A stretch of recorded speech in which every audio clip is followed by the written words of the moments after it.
इस प्रकार भारतीय जनता पार्टी अपनी ताकत का विस्तार करने में लगी है, जो आने वाले समय में हमारे लिए एक बहुत बड़े वरदान के रूप में साबित होगा। इसमें मुझे इतना ही कहना था। माननीय मुख्यमंत्री श्री सुखविंदर सिंह सुक्खू जी ने पिछले 2-3 दिन से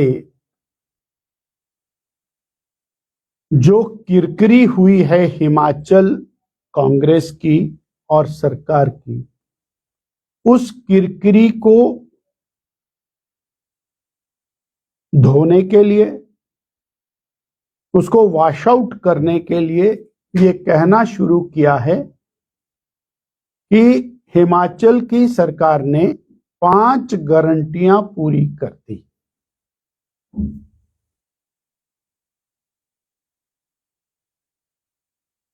मैं आपके माध्यम से प्रदेश की जनता को ये कहना चाहता हूं कि माननीय सुक्खू जी ने 5 हिडन गारंटियां पूरी की है। जो गारंटी हिमाचल की जनता को दी थी वो तो नहीं पूरी की, परंतु जो कांग्रेस पार्टी का और मुख्यमंत्री जी का हिडन एजेंडा है, उस एजेंडे में 5 गारंटियां उन्होंने पूरी कर दी। पहली गारंटी 1500 संस्थान बंद करके पूरी की, जिसमें school, college, primary health centre, पटवार सर्कल, तहसीलें, अनेक दफ्तर ये बंद किए। ये पहली गारंटी पूरी की। दूसरी गारंटी उन्होंने पूरी की, नौकरी देने वाला संस्थान बंद किया। 1000 कर्मचारियों की नौकरी खत्म की।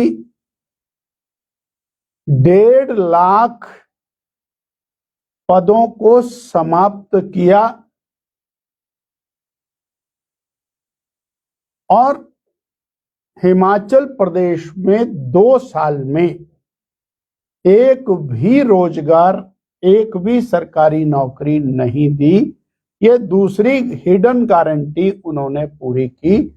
1.5 लाख पदों को समाप्त करके, नौकरी देने वाला संस्थान बंद करके, नौकरियों से लोगों को निकालकर, और जबकि इसके विपरीत उनको अब 2 लाख सरकारी नौकरियां 2 साल में पूरी हो जानी चाहिए थी, इसके विपरीत ये काम किया।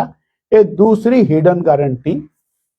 तीसरी हिडन गारंटी है कि टैक्स लगाकर जनता पर भारी भरकम बोझ बढ़ाया।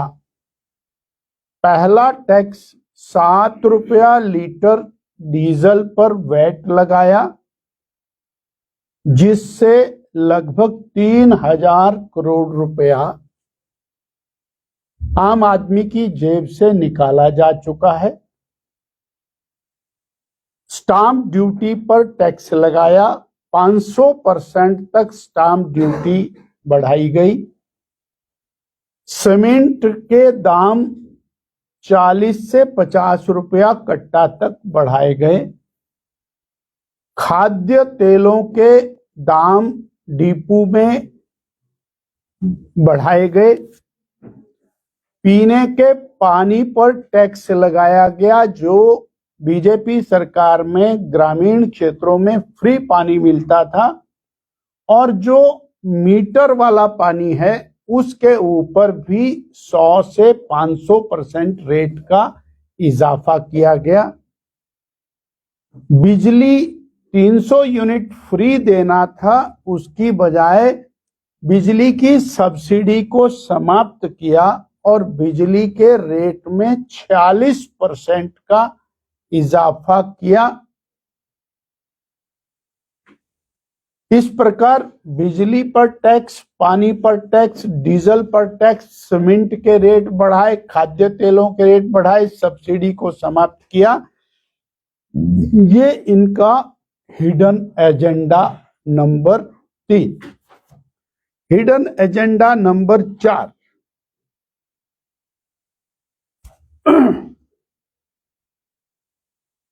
मित्रों को लाभ।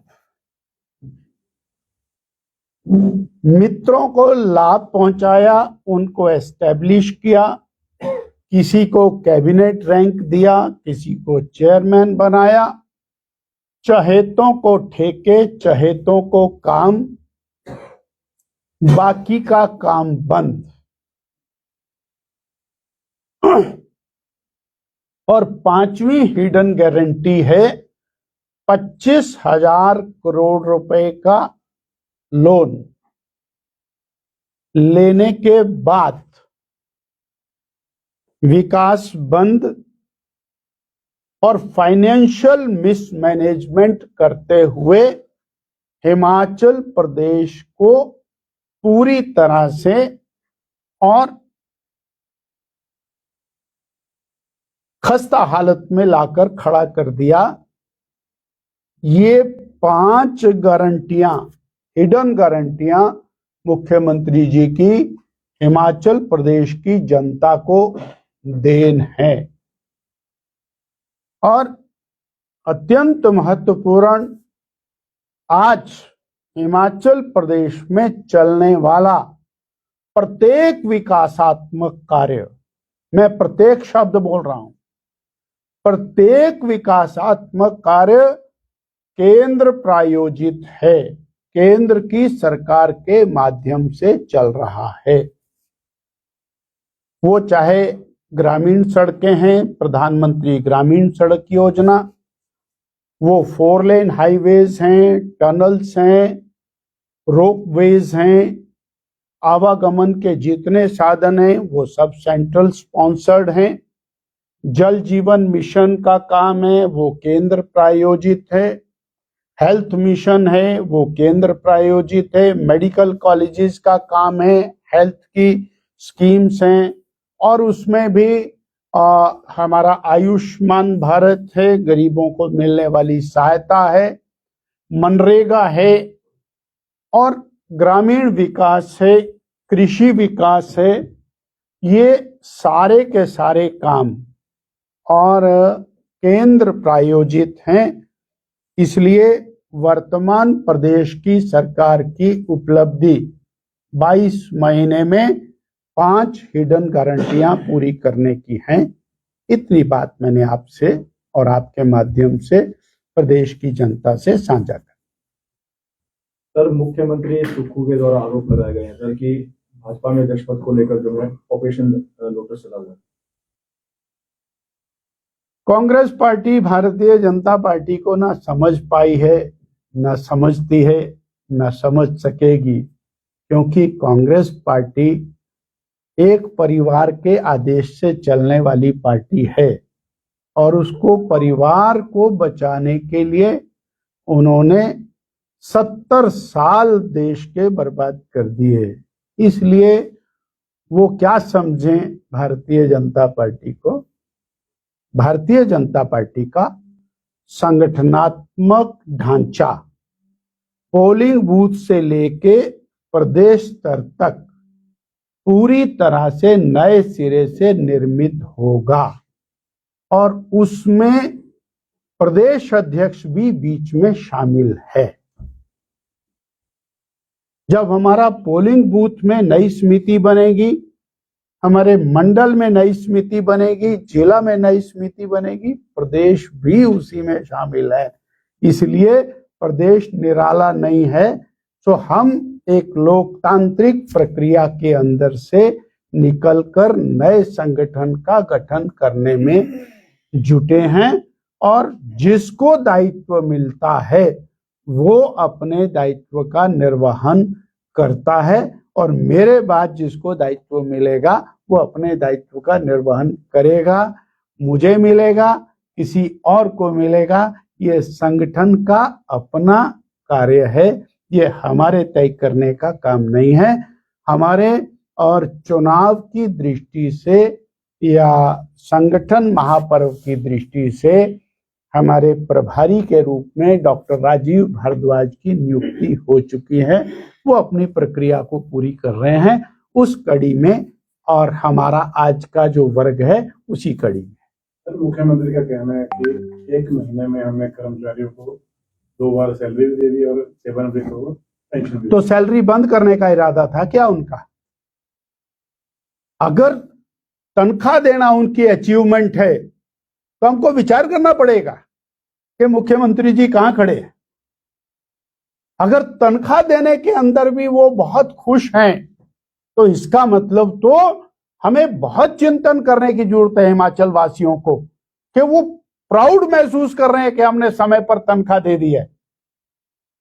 Such kind of financial mismanagement कि आज ये बात भी मुख्यमंत्री जी को कहनी पड़ रही है कि हमने समय के ऊपर तनख्वाह दे दी है। विकास तो किस मुंह से कहेंगे। Thank you sir. भाजपा का मिशन लोटस चला था, वो कहां तक पहुंचा है? भाजपा तो लोटस पर ही काम करती है और आजकल भी लोटस पर ही काम कर रही है। बीजेपी तो हमारा कमल का फूल निशान है, इसी पर काम करते हैं। 1 साल पहले बड़ा चर्चा पता नहीं क्या चर्चा थी, मुझे तो पता नहीं। हम तो कमल के लिए काम करते हैं, कमल के निशान पीछे लगे हैं, उसी के सामने बैठ के हम आपसे वार्ता कर रहे हैं। तो हमारा तो यही है कमल का निशान, इसी को लोटस कहते हैं। कहते हैं कि हिमाचल को आत्मनिर्भर बना रहे हैं, 25,000 करोड़ लेके कैसे आत्मनिर्भर रहेगा हिमाचल और प्रज्वल में? ये प्रदेश को रसातल की तरफ ले जा रहे हैं, रसातल की तरफ, जहां पर और बिजली के ऊपर टैक्स लग गया, जहां पानी के ऊपर दाम मल्टीप्लाई हो गए, जहां डीजल 7 रुपया लीटर, अगर आप पिछले 22 महीने का अपनी गाड़ी का खर्चा कैलकुलेट करेंगे तब आपको ध्यान में आएगा कि कितना बड़ा आपकी जेब पर बोझ पड़ चुका है। तो I have already described sir. धन्यवाद sir. Thank you sir, thank you sir.